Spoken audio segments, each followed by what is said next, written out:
सोचा है कि एक ही हीरो की कहानी दो अलग अलग जगहों पर बिल्कुल अलग तरीके से सुनाई जा सकती है? मतलब एक जगह वो एक गुस्सैल दिलेर योद्धा है और दूसरी जगह वही हीरो एकदम शांत और आध्यात्मिक इंसान बन जाता है। आज हम अभिमन्यु की कहानी के इन्हीं दो अलग अलग रूपों में उतरेंगे और इस दिलचस्प पहेली को सुलझाएंगे। अच्छा, तो हम में से ज्यादातर लोग अभिमन्यु को इसी तरह जानते हैं, है ना? अर्जुन का बेटा, एक ऐसा नौजवान योद्धा जो लड़ाई के मैदान में किसी तूफान की तरह था। उसकी बहादुरी के किस्से तो हमारी कहानियों का एक बहुत बड़ा हिस्सा है। लेकिन अब जरा यहाँ से हजारों मील दूर चलते हैं, इंडोनेशिया की जवानी संस्कृति में। यहाँ आकर अभिमन्यु की पूरी पहचान ही बदल जाती है। यहाँ वो एक नरम दिल आध्यात्मिक इंसान है। ये तो जमीन आसमान का फर्क हो गया है ना?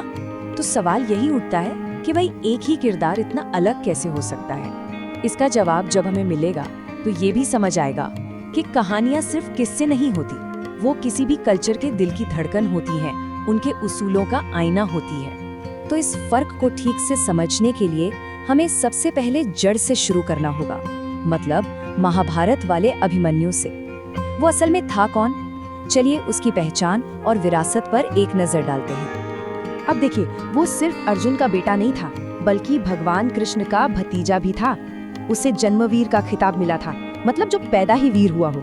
और युद्ध कला में तो वो अतिरथी था, यानी ऐसा योद्धा जो अकेले ही हजारों पर भारी पड़े। और अभिमन्यु की कहानी चक्रव्यूह के जिक्र के बिना तो पूरी हो ही नहीं सकती। ये कोई आम मिलिट्री फॉर्मेशन नहीं था, ये घूमती हुई कई लेयर्स वाली मौत की भूल भुलैया थी, जिसे तोड़ना लगभग नामुमकिन माना जाता था। और यही चक्रव्यूह उसकी किस्मत का फैसला करने वाला था। और यहीं पर आता है उसकी कहानी का सबसे दुखद मोड़, एक अधूरा ज्ञान।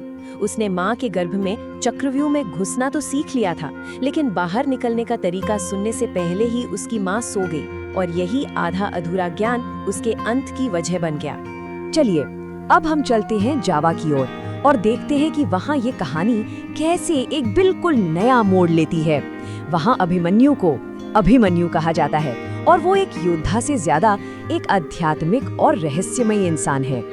ये तुलना देखिए, दोनों के बीच का फर्क एकदम साफ हो जाता है।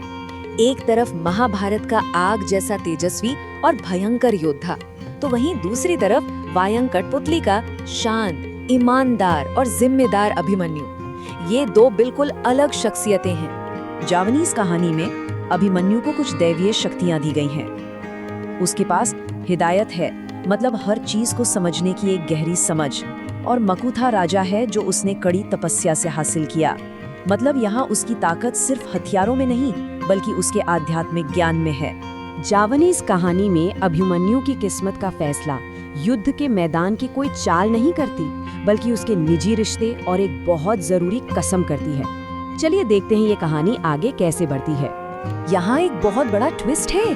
महाभारत में अभिमन्यु की सिर्फ एक पत्नी है, उत्तरा, लेकिन वायंग कहानी में वो पहले से ही देवी सिटी सुंदरी से शादीशुदा होता है।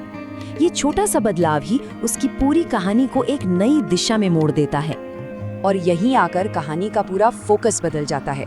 दूसरी शादी का प्रस्ताव देते समय वो ये झूठी कसम खा लेता है कि वो कुंवारा है, और यही झूठी कसम, यही एक झूठ उसकी मौत की वजह बनता है, न कि युद्ध की कोई साजिश। अब हम आते हैं कहानी के क्लाइमैक्स पर, अभिमन्यु की मौत। दोनों कहानियों में उसकी मौत बहुत दुखद है, लेकिन मौत की जो वजह है वो उस कल्चर के बारे में बहुत कुछ बताती है जहां ये कहानी सुनाई जा रही है।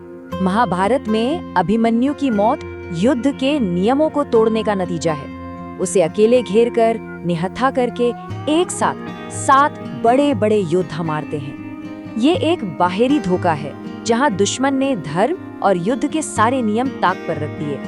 और इसके ठीक उलट वायांग कहानी में उसकी मौत का कारण उसकी अपनी ही झूठी कसम है। वो लड़ाई का तरीका भूल जाता है और उस पर हथियारों की बारिश इसलिए होती है क्योंकि उसने अपना वचन तोड़ा था। अंत में उसे जयद्रथ ही मारता है, लेकिन वजह बिल्कुल अलग है। ये स्लाइड दोनों कहानियों का निचोड़ है। भारत में कहानी का दुख बाहरी ताकतों के अधर्म की वजह से है, जबकि जावा में दुख का कारण हीरो की अपनी एक अंदरूनी गलती, उसका तोड़ा हुआ वादा है। तो इन दो बिल्कुल अलग कहानियों से हम क्या सीखते हैं? ये हमें कहानियों के स्वभाव के बारे में एक बहुत गहरी बात बताता है।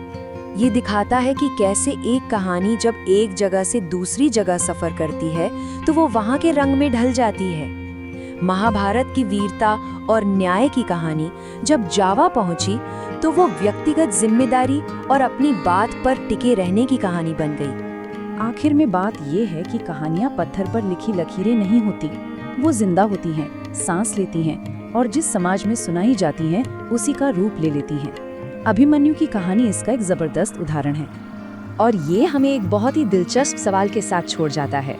अगर सैकड़ों साल पुरानी एक कहानी समय और जगह के साथ इतनी बदल सकती है, तो आज हम जो कहानियां सुनते और देखते हैं वो हमारे अपने समाज और हमारे उसूलों के बारे में क्या कह रही हैं? इस पर सोचना तो बनता है।